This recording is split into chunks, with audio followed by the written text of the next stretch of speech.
IPL 2024 குறித்து சிறப்பு பார்வை வழங்குவதற்காக மற்றொரு செய்தி அறையில் இருந்து இணைகிறார் எமது சிறப்பு செய்தியாளர் சிகாமணி.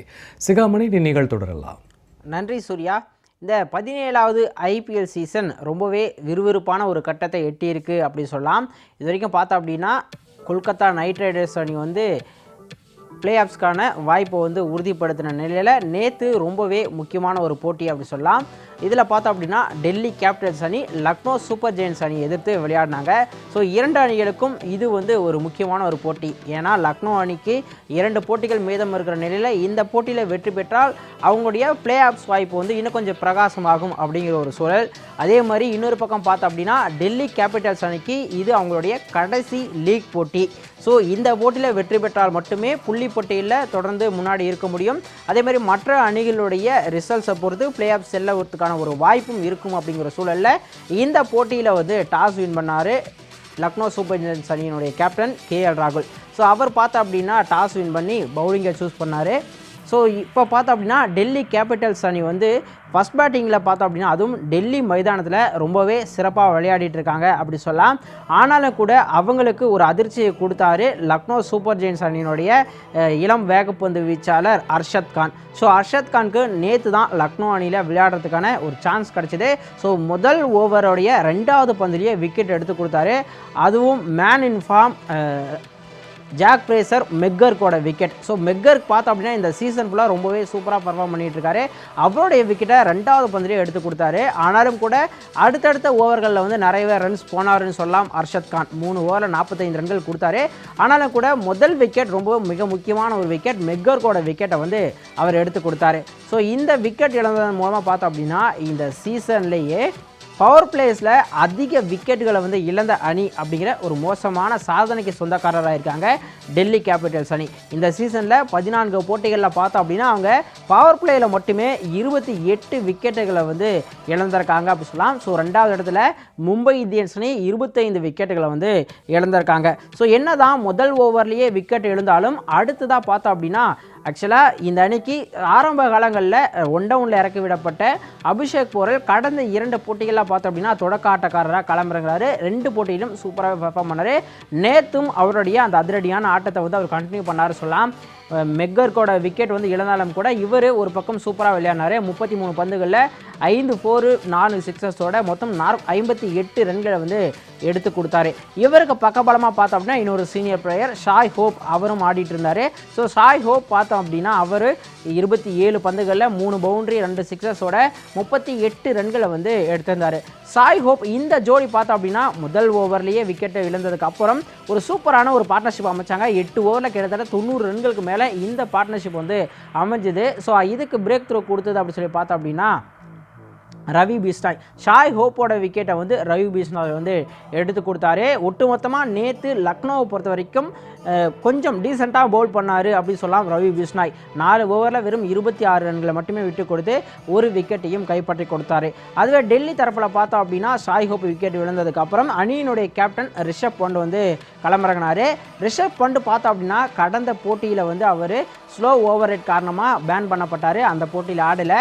ஸோ நேற்றைய போட்டியில் 23 பந்துகளில் 5 பவுண்டரிகளோட 33 ரன்கள் எடுத்திருந்தார் ரிஷப் பண்ட். அவருடைய விக்கெட்டை எடுத்து கொடுத்தது நவீன் உல்லக். ரிஷப் பண்ட் மட்டும் இல்லாமல் அபிஷேக் போரலோட விக்கெட்டையும் நவீன் உல்லக் தான் எடுத்து கொடுத்தாரு. நவீன் உல்லக் என்னதான் 4 ஓவரில் 2 விக்கெட்டுகளை கைப்பற்றினார் கூட கடைசி கட்டத்தில் கொஞ்சம் நிறையவே ரன்ஸ் போனார் சொல்லலாம். 51 ரன்களை வாரி வழங்கினார். இதுக்கு முக்கியமான ரீசன் அப்படி பார்த்தோம் அப்படின்னா கிறிஸ்டன் ஸ்டப்ஸ்.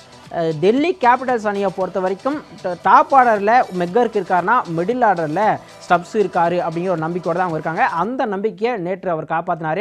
25 பந்துகளில் பார்த்தோம் அப்படின்னா 3 பவுண்டரி 4 சிக்ஸர்களோட 57 ரன்களை எடுத்து கடைசி வரைக்கும் ஆட்டம் இழக்காமல் இருந்தார். அதுவும் முதல் 9 பந்துகளில் 7 ரன்களை மட்டுமே எடுத்திருந்தார். ஆனால் அடுத்த 16 பந்துகளில் பார்த்தோம் அப்படின்னா 50 ரன்கள் அடித்தார். ஸோ ரொம்பவே ஒரு அதிரடியான இன்னிங்ஸ். ஸோ இவரோட இந்த அதிரடியான பேட்டிங் மூலமாக பார்த்தோம் அப்படின்னா டெல்லி கேபிட்டல்ஸ் அணி 20 ஓவர் முடிவில் 208 ரன்களை சேர்த்தாங்க. 4 விக்கெட்டுகள் இழப்பிருக்கு. ஸோ மெக்கர்க் பார்த்தோன்னா ஆட்டம் இருந்தார், ஒரு ரன் கூட எடுக்காமல். அடுத்தது Abhishek borewell and Shai Hope நல்ல ஒரு பார்ட்னர்ஷிப் அமைஞ்சது. அடுத்த கடைசி கட்டத்தில் பார்த்தோம் அப்படின்னா ரிஷப் பண்ட் கிறிஸ்டன் ஸ்டப்ஸ் 2 பேரும் நல்லா ஆடி கொடுத்தாங்க. அடுத்து அக்ஷர் பட்டேல் ஒரு 10 பந்துகளில் 14 ரன்கள் எடுத்தார். ஸோ 209 ரன்கள் எடுத்தால் வெற்றி அப்படிங்கிற ஒரு இலக்கோட களமிறங்கினாங்க லக்னோ சூப்பர் ஜெயின்ஸ் அணி. லக்னோ பொறுத்த வரைக்கும் இந்த போட்டிக்கு முன்னதாக டீமில் ஒரு சில விஷயங்கள் வந்து சரியாக இல்லை அப்படிங்கிற தகவல்கள் வந்து வெளியானது. அதுவும் குறிப்பாக சொல்லணும்னா அவங்களுடைய எஸ்ஆர்ஹெச் போட்டிக்கு பிறகு பார்த்தோம் அப்படின்னா அணியினுடைய உரிமையாளர் சஞ்சீவ் கோயங்க வந்து ராகுல் கிட்ட வந்து சத்தம் போட்டார். இந்த விஷயம் பெரிய சர்ச்சையான நிலையில் பார்த்தோம் அப்படின்னா ராகுல் டீமோட சேர்ந்து டெல்லி பயணிக்கல, அவர் தனியாக போகிறாருங்கிற மாதிரி தகவல் வந்தது.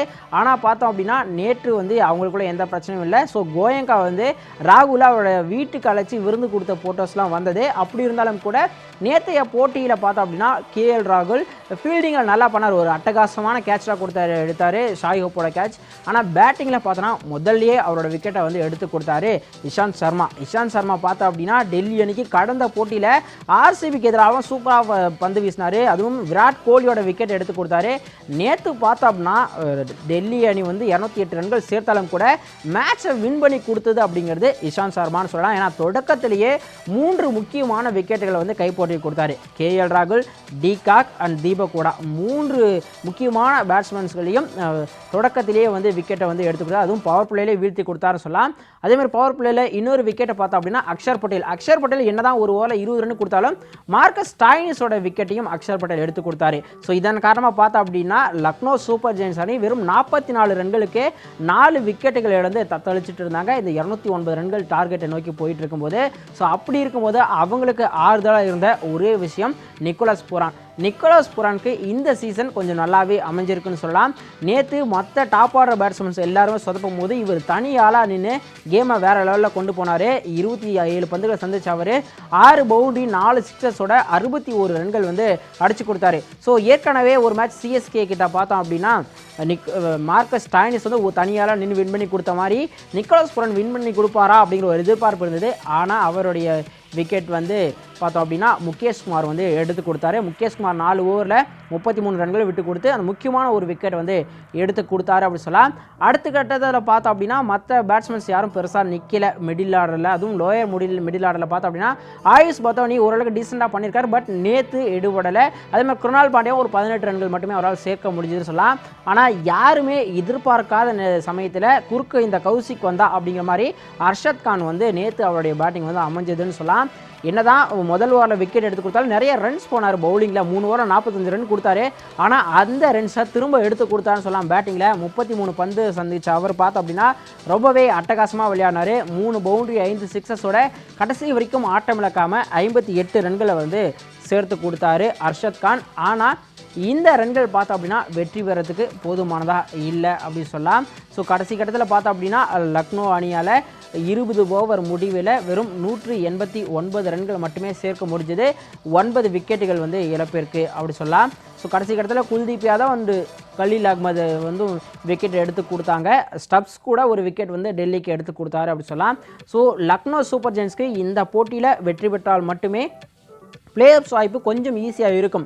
ஏன்னா இந்த போட்டியில் வெற்றி பெற்றாங்களா அடுத்த போட்டியிலும் வெற்றி பெற்றாங்களா அவங்களால 16 புள்ளிகளை எட்ட முடியும் அப்படிங்கிற ஒரு சூழலில் இந்த தோல்வியை வந்து லக்னோ வந்து அடைஞ்சிருக்காங்க.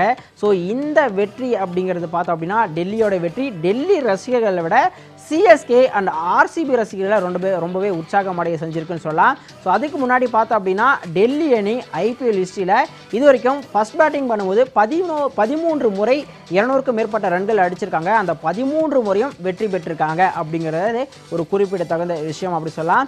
ஸோ லக்னோவுடைய இந்த தோல்வியின் மூலமாக பார்த்தோம் அப்படின்னா ஏற்கனவே 16 புள்ளிகளோடு இருக்கக்கூடிய ராஜஸ்தான் ராயல்ஸ் பார்த்தோம் அப்படின்னா பிளே ஆஃப்ஸ் வாய்ப்பை வந்து எட்டியிருக்காங்க அப்படின்னு சொல்லலாம். ஸோ அவன் எடுக்கிற முடிவும் நமக்கு சாதகமாக அமையுது அப்படிங்கிற மாதிரி ராஜஸ்தான் வந்து ரொம்பவே சூப்பராக இப்போ வந்து 2வது அணியாக பிளே ஆஃப்ஸ்குள்ளே நுழைஞ்சிட்டாங்க அப்படி சொல்லலாம். ஸோ பாயிண்ட்ஸ் டேபிளில் பார்த்தோன்னா இன்னமும் நிறைய டீம்ஸ்க்கு வந்து சான்ஸ் இருக்குது. என்ன தான் தோல்வியை சந்திச்சிருந்தாலும் லக்னோ அணி இன்னும் அஃபிஷியலாக வந்து வெளியே போகலை. அதே மாதிரி டெல்லி அணி 14 லீக் போட்டியும் முடிச்சிட்டாங்க. அவங்களும் இன்னும் வெயிட் பண்ணிட்டு இருக்காங்க மற்ற அணிகளோட ரிசல்ட்ஸ்க்காக.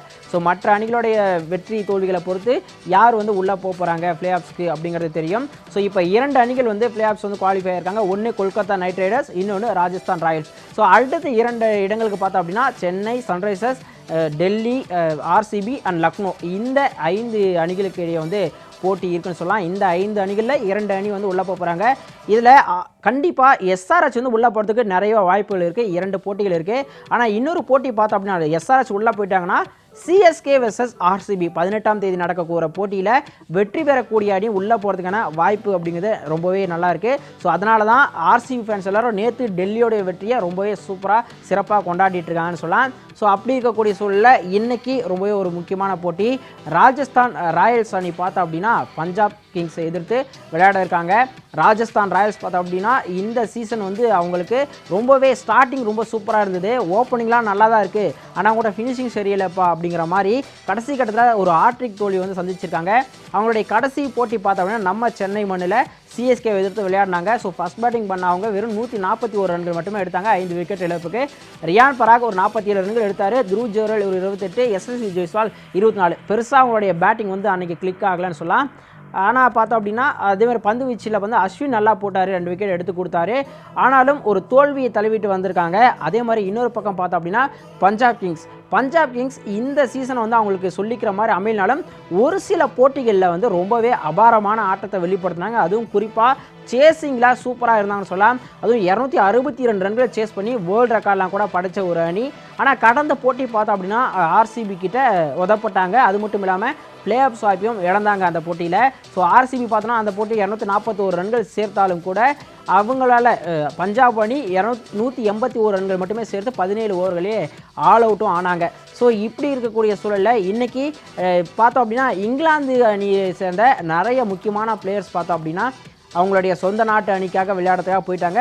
குறிப்பாக சொல்லணும்னா ராஜஸ்தான் அணியுடைய தொடக்க ஆட்டக்காரர் ஜோஸ் பட்லர் ஏற்கனவே போயிட்டாரு. அதே மாதிரி பஞ்சாபில் பார்த்தோம் அப்படின்னா இந்த வருஷம் ஐபிஎல்லே அதிக இங்கிலாந்து பிளேயர்ஸ் பிளேயிங் லெவலில் இருக்கிறது பஞ்சாப் அணி தான். ஏன்னா ஜானி பாஸ்டோ, லியாம் லிவிங்ஸ்டன் அந்த அணியினுடைய இப்போதைய கேப்டனாக இருக்கக்கூடிய சாம் கரன் நிறைய பிளேயர்ஸ் இருக்காங்க. ஸோ அவங்களுடைய அவைலபிலிட்டி இன்றைக்கி எப்படி இருக்குது அப்படிங்கிறத நம்ம பொறுத்து வந்து பார்க்கணும். ஸோ இந்த போட்டியில் ஆர்ஆர் வெற்றி பெற்றே ஆகணும் ஒரு கட்டாயத்தில் இருக்காங்க. ஏன்னா அப்படி வெற்றி பெற்றால் மட்டுமே அவங்களால குவாலிஃபயர் 1 வந்து ஆட முடியும். அப்படிங்கிறனால இந்த போட்டி வெற்றி பெறணும்னு நினைப்பாங்க. இந்த 2 அணிகள் இதுவரைக்கும் ஐபிஎல்ல நேருக்கு நேர் 27 முறைகள் வந்து மோதிருக்காங்க. இந்த 27 போட்டிகளில் ராஜஸ்தான் 16 போட்டிகள்லையும் பஞ்சாப் அணி 11 போட்டிகள்லையும் வெற்றி பெற்றிருக்காங்க. ஸோ இது எல்லாமே ஏற்கனவே முடிஞ்சது. பட் இன்னைக்கு எந்த அணி வெற்றி பெற போகிறாங்க, அந்த மஸ்ட் வின்னை ராஜஸ்தான் ராயல்ஸ் வெற்றி பெற்று அடுத்த சுற்று வந்து பார்த்தோம்னா பிளே ஆஃப்ஸ் போயிட்டாங்க அப்படின்னாலும் கூட குவாலிஃபயர் 1 அவங்களால ஆட முடியுமா அப்படிங்கிறத நம்ம பொறுத்திருந்து தான் பார்க்கணும். ஸோ என்ன நடக்குது அப்படிங்கிற எல்லாத்தையும் நாளைக்கு இதே நேரம் விரிவாக பேசலாம். தற்போது மிட் டே அப்டேட்ஸில் தொடர்ந்து வரும் செய்திகளை சிறிய இடைவேளைக்கு பிறகு பார்க்கலாம்.